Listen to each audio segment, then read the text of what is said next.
شروع اللہ کا نام لے کر جو بڑا مہربان نہایت رحم والا ہے۔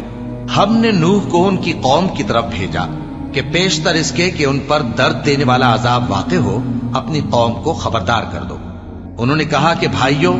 میں تم کو کھلے طور پر خبردار کرتا ہوں کہ اللہ کی عبادت کرو اور اس سے ڈرو اور میرا کہا مانو، وہ تمہارے گناہ بخش دے گا اور موت کے وقت مقرر تک تم کو مہلت عطا کرے گا۔ جب اللہ کا مقرر کیا ہوا وقت آ جاتا ہے تو تاخیر نہیں کی جاتی، کاش تم جانتے ہوتے۔ جب لوگوں نے نہ مانا تو نوح نے اللہ سے عرض کی کہ پروردگار، میں اپنی قوم کو رات دن بلاتا رہا لیکن میرے بلانے سے وہ اور زیادہ گریز کرتے رہے۔ جب میں نے ان کو بلایا کہ توبہ کریں اور تو ان کو معاف فرمائے تو انہوں نے اپنے کانوں میں انگلیاں دے لی اور اپنے اوپر کپڑے اوڑھ لیے اور اڑ گئے اور خوب تکبر کرنے لگے۔ پھر میں ان کو بلند آواز سے بھی بلاتا رہا، پھر علانیہ بھی اور رازداری سے بھی سمجھاتا رہا۔ پھر میں نے کہا کہ اپنے پروردگار سے معافی مانگو کہ وہ بڑا معاف کرنے والا ہے۔ وہ تم پر آسمان سے موسلا دھار میں برسائے گا اور تمہارے مال اور بیٹوں میں اضافہ کرے گا اور تمہیں باغ عطا کرے گا اور ان میں تمہارے لیے نہریں بہا دے گا۔ تم کو کیا ہوا ہے کہ تم اللہ کی عظمت کا اعتقاد نہیں رکھتے، حالانکہ اس نے تم کو طرح طرح کی حالتوں میں پیدا کیا ہے؟ کیا تم نے نہیں دیکھا کہ اللہ نے 7 آسمان کیسے اوپر تلے بنائے ہیں اور چاند کو ان میں روشن بنایا ہے اور سورج کو چراغ بنا دیا ہے؟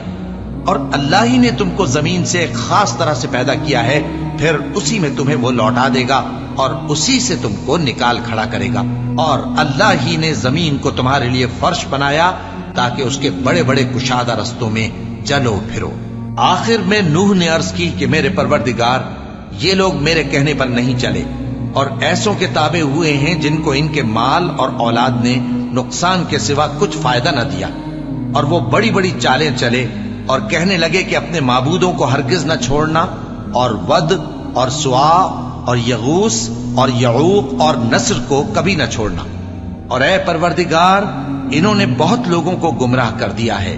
اور تو ان ظالموں کو اور زیادہ گمراہ کر دے۔ آخر وہ اپنے گناہوں کے سبب پہلے غرقاب کر دیے گئے، پھر آگ میں ڈال دیے گئے، تو انہوں نے اللہ کے سوا کسی کو اپنا مددگار نہ پایا۔ اور پھر نوح نے یہ دعا کی کہ میرے پروردگار، ان کافروں میں سے کسی کو زمین پر بستہ نہ رہنے دے، اگر تو ان کو رہنے دے گا تو یہ تیرے بندوں کو گمراہ کریں گے، اور ان سے جو اولاد ہوگی وہ بھی بدکار اور ناشکری ہوگی۔ اے میرے پروردگار، مجھ کو اور میرے ماں باپ کو اور جو ایمان لا کر میرے گھر میں آئے اس کو اور تمام ایمان والے مردوں اور ایمان والی عورتوں کو معاف فرما،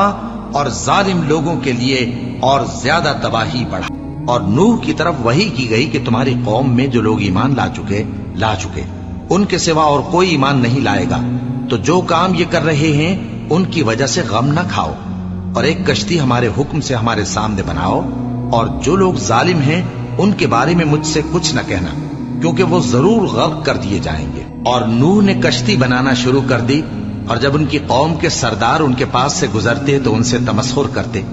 وہ کہتے کہ اگر تم ہم سے تمسخر کرتے ہو تو جس طرح تم ہم سے تمسخر کرتے ہو اسی طرح ایک وقت ہم بھی تم سے تمسخر کریں گے، اور تم کو جلد معلوم ہو جائے گا کہ کس پر عذاب آتا ہے جو اسے رسوا کرے گا، اور کس پر ہمیشہ کا عذاب نازل ہوتا ہے، یہاں تک کہ جب ہمارا حکم آ پہنچا اور تنور جوش مارنے لگا تو ہم نے نوح کو حکم دیا کہ ہر قسم کے پالتو جانوروں میں سے جوڑا جوڑا یعنی ایک ایک نر اور ایک ایک مادہ لے لو، اور جس شخص کی نسبت حکم ہو چکا ہے کہ ہلاک ہو جائے گا اس کو چھوڑ کر اپنے گھر والوں کو اور جو ایمان لایا ہو اس کو کشتی میں سوار کر لو۔ اور ان کے ساتھ ایمان بہت ہی کم لوگ لائے تھے۔ نوح نے کہا کہ اللہ کا نام لے کر کہ اسی کے کرم سے اس کا چلنا اور ٹھہرنا ہے، اس میں سوار ہو جاؤ،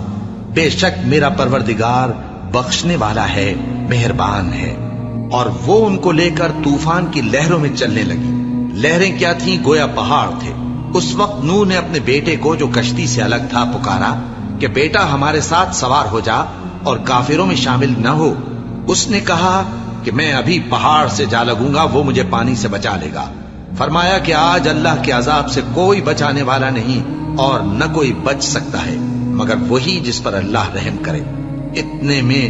دونوں کے درمیان لہر حائل ہو گئی اور وہ ڈوب کر رہ گیا، اور حکم دیا گیا کہ اے زمین اپنا پانی نگل جا، اور اے آسمان تھم جا، اور پانی خشک ہو گیا اور کام تمام کر دیا گیا، اور کشتی کوہ جودی پر جا ٹھہری، اور کہہ دیا گیا کہ بے انصاف لوگوں پر لعنت۔ اور نوح نے اپنے پروردگار کو پکارا اور کہا کہ پروردگار، میرا بیٹا بھی میرے گھر والوں میں ہے، تو اس کو بھی نجات دے، تیرا وعدہ سچا ہے اور تو بہترین حاکم ہے۔ اللہ نے فرمایا کہ اے نوح، وہ تیرے گھر والوں میں نہیں ہے، وہ تو سراسر بدعمل ہے، تو جس چیز کی تم کو حقیقت معلوم نہیں اس کے بارے میں مجھ سے درخواست ہی نہ کرو، اور میں تم کو نصیحت کرتا ہوں کہ نادان نہ بنو۔ نوح نے کہا پروردگار، میں تجھ سے پناہ مانگتا ہوں کہ ایسی چیز کی تجھ سے درخواست کروں جس کی حقیقت مجھے معلوم نہیں، اور اگر تو مجھے نہیں بخشے گا اور مجھ پر رحم نہیں فرمائے گا تو میں تباہ ہو جاؤں گا۔ حکم ہوا کہ نوح ہماری طرف سے سلامتی اور برکتوں کے ساتھ جو تم پر اور تمہارے ساتھ کی جماعتوں پر نازل کی گئی ہیں اتر آؤ، اور کچھ اور جماعتیں ہوں گی جن کو ہم دنیا کے فوائد سے بہرہ مند کریں گے، پھر ان کو ہماری طرف سے عذاب علیم پہنچے گا۔ یہ حالات غیب کی خبروں میں سے ہیں جو ہم تمہاری طرف بھیجتے ہیں، اور اس سے پہلے نہ تم ہی ان کو جانتے تھے اور نہ تمہاری قوم ہی ان سے واقف تھی، تو صبر کرو کہ انجام پرہیزگاروں ہی کا بھلا ہے۔